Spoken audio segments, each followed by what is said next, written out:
কারোর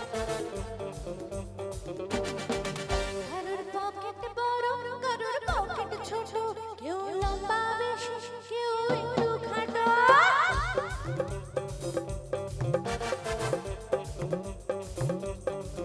কারোর পকেট বড়, কারোর পকেট ছোট, কেউ লম্বা বেশি, কেউ একটু খাটো। আমি বলি সবাই সাবধান, আমি কলকাতার রসগোল্লা, ও আমি কলকাতার রসগোল্লা।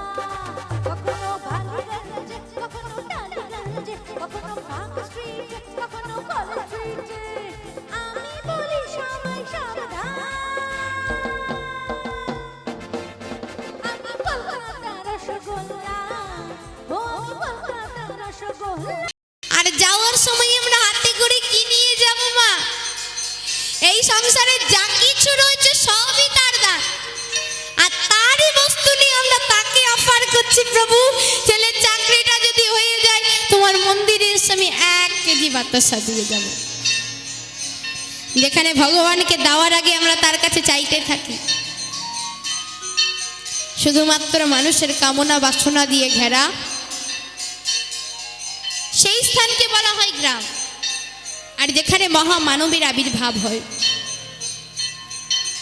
অবতার বিশেষের উৎপত্তি স্থল, সেই স্থানকে বলা হয় মধুর হতে মধুর শ্রীধাম। আচ্ছা বাবা, অবতার কেন আসে? গীতায় প্রমাণ দিয়েছেন ভগবান, পরিত্রাণায় সাধুনাং বিনাশায় চ দুষ্কৃতাং ধর্ম সংস্থাপনার্থায় সম্ভবামি যুগে যুগে।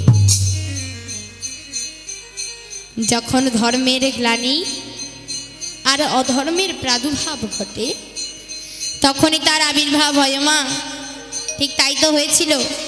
মহাপ্রভু শ্রী চৈতন্যের আবির্ভাব কিছু পূর্বে নবদ্বীপ তথা সারা ভারতবর্ষে ভরে গিয়েছিল অন্যায় অত্যাচার।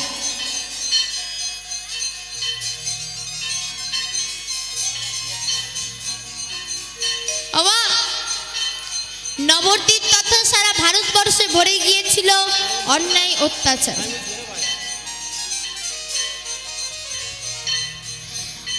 সেই সময় সমাজে যারা প্রভাবশালী ছিল বাবা, তারা মনে করতো সমাজের প্রতি অধিকার শুধু তাদের আছে।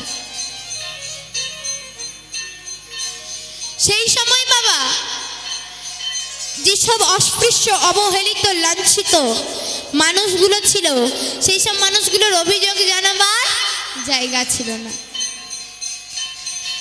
অনেকে অত্যাচার সইতে পারত না, রাতের অন্ধকারে সুরধুনী গঙ্গার জলে দেহটা ভাসিয়ে দিয়ে আত্মহত্যা করত। আবার যারাও বা সহ্য করতে পারত, তারাও নয়ন জলে বলতো, ওগো কৃপাময়, জানি না প্রভু কোন অপরাধে, কোন পাপ কার্যের জন্য এত শাস্তি, এত কষ্ট পেতে হচ্ছে দয়াময়। ওমা, এই নদিয়া নবদ্বীপে প্রত্যেকটা ভক্তের আর্তনাদ, প্রত্যেকটা ভক্তের চিৎকার এবং সমস্ত মানুষের নয়নের জল মুছিয়ে দিতে প্রভু আমার অবতীর্ণ হয়েছিলেন নদিয়ার মাটিতে। 892 বঙ্গাব্দে নদিয়ার শান্তিপুর শচীগর্ভ সিন্ধু মাঝে অবতীর্ণ হয়েছিলেন কলির অবতরী পতিত পাবন বিশ্বম্ভর গৌরহরি। হরে কৃষ্ণ মা। তো আজ সবাই মিলে দুটো বাহু তুলে মাইরা একটু উরুধ্বনি দেবেন মা। নিতাই গৌরী কৃষ্ণ প্রেমানন্দে হরি বল, হরি বল, হরি বল। আজ সুরধ্বনির কিনারায় দেখো দেখো সোনার নপুরে দিয়া পায়ে নাচে না গরি গো